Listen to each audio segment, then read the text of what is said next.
जबलपुर में 19 अप्रैल को लोकसभा चुनाव होने के बाद सभी राजनीतिक उम्मीदवार अपने परिवार के साथ घर पर आराम फरमा रहे हैं। भीषण गर्मी में अपने संसदीय क्षेत्र में घूमकर अपने समर्थन में चुनाव प्रचार करने के बाद पार्टी उम्मीदवार अब राहत भरी सांस ले रहे हैं। उम्मीदवारों को अब चिंता 4 जून को होने वाली वोटों की मतगणना की है। जबलपुर संसदीय क्षेत्र से भाजपा प्रत्याशी आशीष दुबे ने चुनाव को एक नया अनुभव बताया है। देखिए, एक नया अनुभव। अभी तक मैं चुनाव लड़वाते आया हूँ। इस बार पार्टी ने मुझे लड़ने का अवसर दिया। निश्चित रूप से मेहनत तो वही होती है, लेकिन व्यक्तिगत तौर पे कुछ अनुभव जो आते हैं वो अनुभव के साथ, एक अच्छे अनुभव के साथ, पिछले कह सकते हैं 1.5 माह के 2 मार्च को टिकट घोषित हुई थी मेरी।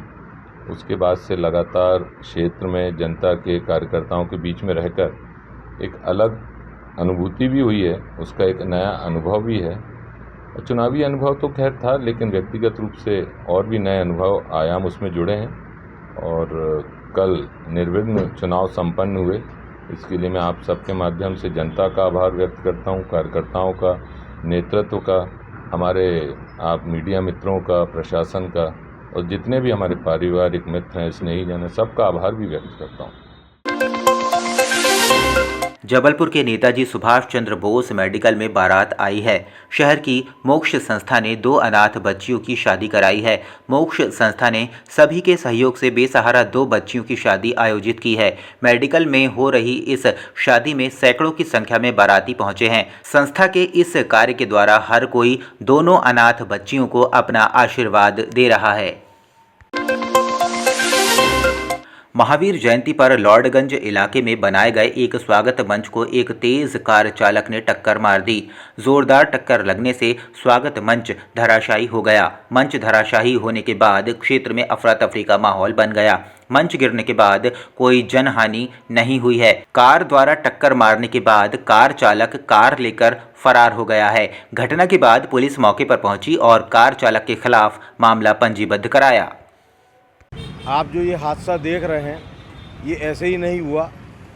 एक मनचले कार चालक की गलती से ये हादसा हुआ है, जो अनदेखी करते हुए, इतने बड़े सेटअप को देखते हुए भी अनदेखा करके इस पूरे शेड में टक्कर मार के निकला, जिसके कारण ये पूरी क्षति हुई है और यातायात अवरुद्ध हो रहा है। और हम विशेष प्रयासों से इसे तुरंत तत्काल प्रभाव से ठीक करने की कोशिश कर रहे हैं।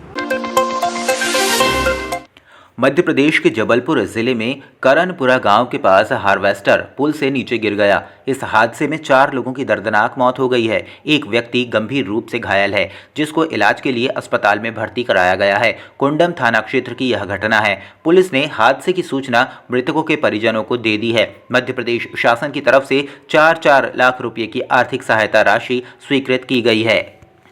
थाना कुंडम के ग्राम करनपुरा में पहाड़ के पास एक पुल पे हार्वेस्टर पलटा हुआ है और उसमें आदमी दबे हुए हैं, ऐसी सूचना मिली थी। तत्काल हमने पुलिस बल को मौके पर रवाना किया और वहाँ पे जो आदमी फंसा हुआ था, एक सुखवीर सिंह करके नाम है, ये श्यामगढ़ करनाल के रहने वाले थे। ये फंसे हुए थे तो इनको जीवित अवस्था में निकाला गया था और फिर अस्पताल इसको इलाज के लिए भेजा गया था।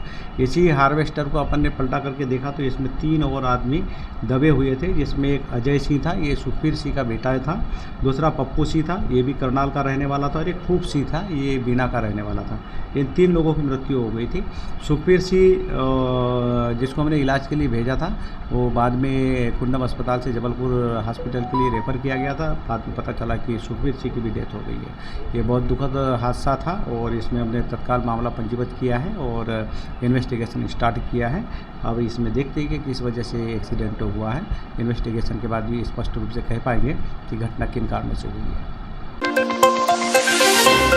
आदिवासी उत्थान महासंघ के तत्वावधान में दिनांक 21 अप्रैल 2024 को मां नर्मदा के तट पर आदिवासी कन्या पल्लवी कोल निवासी रिचाई जबलपुर का विवाह सुरेश कोल निवासी शोभापुर आधारताल के संघ आदिवासी रीति रिवाजों एवं परंपरा के साथ बड़ी धूमधाम से संपन्न कराया गया। इस अवसर पर आदिवासी उत्थान महासंघ के प्रदेश अध्यक्ष श्री योगेश कोल प्रदेश आदि उपस्थित रहे व संपूर्ण समाज का विकास करने का संदेश दिया है।